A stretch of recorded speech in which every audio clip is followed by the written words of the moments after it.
पिछले कुछ वीडियोज़ में हमने चर्चा की थी किडनी के बारे में, किडनी में होने वाले रोगों के बारे में और किडनी के जो रोग होते हैं उनसे बचाव के उपायों के बारे में। तो इन्हीं सब वीडियोज़ में हमने सीआरएफ की भी चर्चा की थी। सीआरएफ यानी कि क्रोनिक रेनल फेल्योर, जिसे कि सीकेडी के भी नाम से जाना जाता है। तो सीकेडी कैसे होता है, किन कारणों से होता है और कौन से लाइफस्टाइल में चेंजेस करके आप अपना बचाव कर सकते हैं, कौन सी मेडिसिन्स इसमें लाभदायक है, क्रिएटिनिन लेवल आपका कितना होना चाहिए सीकेडी के लिए और किस क्रिएटिनिन लेवल पे आपको डायलिसिस करानी चाहिए। तो ये बहुत से अलग अलग मुद्दों पर हमने चर्चा की थी पिछले के 3-4 वीडियो में। आप जाकर हमारे चैनल पर उन सभी वीडियोज़ को आप देख सकते हैं। आज के इस वीडियो में हम आपको बताने वाले हैं कि कुछ ऐसी मेडिसिन्स होती हैं जिनको जाने अनजाने आप लोग बहुत लंबे समय से सेवन कर रहे हैं, उनको ले रहे हैं। विशेष रूप से अगर हम एल्डरली की बात करें यानी कि अधिक उम्र के लोगों की, तो अधिक उम्र के लोगों को हमेशा कुछ ना कुछ समस्याएं रहती हैं। किसी को हार्ट की बीमारी है, किसी को कोलेस्ट्रॉल लेवल बढ़ा हुआ है, किसी को घुटने में, कमर में, गर्दन में दर्द रहता है।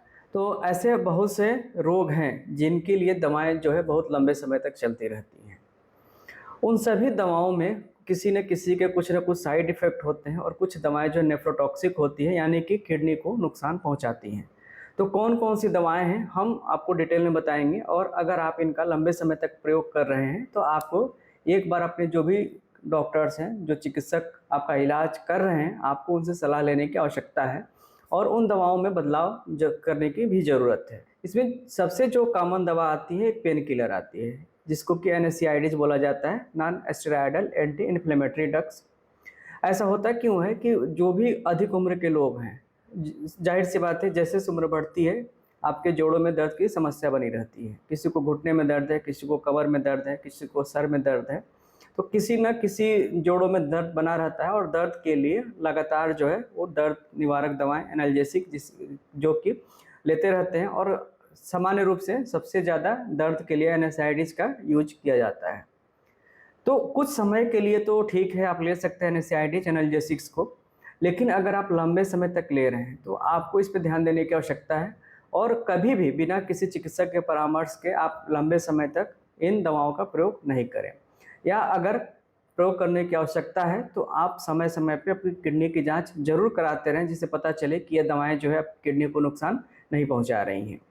तो सबसे ज़्यादा समस्या आती है NSAIDs ड्रग से, जो कि कॉमनली हर रोज़ हर व्यक्ति कभी ना कभी उसको प्रयोग करता रहता है। इसमें जो सबसे सामान्य रूप से प्रयोग होने वाली दवा है उसमें है आपका आइबुप्रोफेन है, डाइक्लोफिनेक है और निमेसलाइड्स हैं।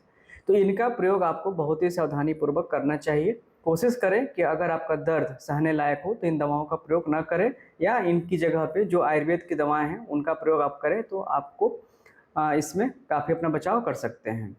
बहुत से लोग लंबे समय तक एंटी डिप्रेसेंट यानी कि जिनको अवसाद की बीमारी है, स्ट्रेस की बीमारी है, वो लोग ऐसी दवाओं का प्रयोग करते हैं।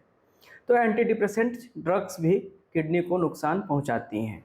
तो एंटी डिप्रेसेंट की दवाओं का आप कम से कम प्रयोग करें और इसमें भी एंटी डिप्रेसेंट में भी आयुर्वेद एक बेहतर विकल्प है। आयुर्वेद की दवाएं जो हैं आपके जो भी अवसाद वाली या जो भी एंजाइटी रिलेटेड प्रॉब्लम्स हैं उनको तो ठीक करती हैं और साइड इफ़ेक्ट में बहुत ही रेयर होता है।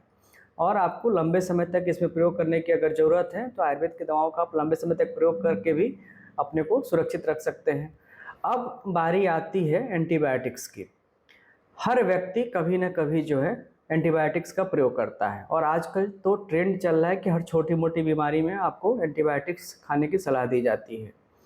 यहाँ तक कि वायरल फीवर है उसमें भी बहुत से चिकित्सक जो है एंटीबायोटिक्स का प्रयोग करते हैं। तो जो भी एंटीबायोटिक्स हैं, विशेष रूप से जो सिफेलोस्पोरिन ग्रुप की दवा है या फ्लोरोक्विनोलोन्स ग्रुप है, यानी जिसमें कि सिप्रोफ्लॉक्सासिन आता है और पेनिसिलिन ग्रुप्स की दवाएं, ये जो ड्रग्स हैं ये किडनी को नुकसान पहुंचाते हैं। तो इनके अल्टरनेटिव के रूप में ऐसे एंटीबायोटिक्स का प्रयोग करें जिनका कि नेफ्रोटॉक्सिक इफेक्ट कम होता है या जो किडनी के लिए सेफ होती हैं। कुछ पेशेंट्स ऐसे भी होते हैं जिनको कि ब्लड प्रेशर की या हार्ट रिलेटेड प्रॉब्लम्स होती है। ऐसे में ब्लड प्रेशर कंट्रोल करने के लिए लंबे समय तक एस इनहिबिटर ग्रुप की दवाएं, जिसमें कि रेमिप्रिल है, एनालेप्रिल है, लाइसिनोप्रिल है और ARB जिसमें कि टेलमिसार्टन है, ऑलमिसार्टन है। तो इस ग्रुप की दवाएं वो लंबे समय तक लेते हैं अपने ब्लड प्रेशर को कंट्रोल करने के लिए, हार्ट रिलेटेड प्रॉब्लम्स के लिए। तो जो ये ड्रग क्लासेज हैं, एस इनहिबिटर या ARB एंजियोटेंसिन रिसेप्टर ब्लॉकर, तो इन सब के भी जो है लॉन्ग टर्म अगर हम प्रयोग करते हैं लंबे समय तक, तो ये भी जो है किडनी को नुकसान पहुंचाती है। तो इन दवाओं को भी समय समय पे चिकित्सक की सलाह से आपको बदलवाते रहना चाहिए। एक और दवा है जो सबसे ज़्यादा प्रयोग की जाती है, वो है पीपीआई यानी कि प्रोटॉन पंप इनहिबिटर, जो कि गैस के लिए बहुत से लोग प्रयोग करते हैं। अगर हम देखें तो महिलाओं में इसको प्रयोग करने की टेंडेंसी ज़्यादा है। हर महिला अगर आप बात करेंगे तो सुबह सुबह एक पीपीआई ले लेती है। तो पीपीआई का भी लॉन्ग टर्म लेने पे जो है किडनी को नुकसान पहुंचाती है। तो एक जो डिफरेंट क्लासेस की ड्रग्स हैं, इनका प्रयोग करने से आपको बचना चाहिए। और अगर बहुत ज़रूरी हो इन दवाओं को लेना, तो चिकित्सक की सलाह से सही डोज में इसका निर्धारण करके कुछ समय के लिए ही आपको इसका प्रयोग करना चाहिए। बहुत लंबे समय तक प्रयोग करने से इसको बचना चाहिए।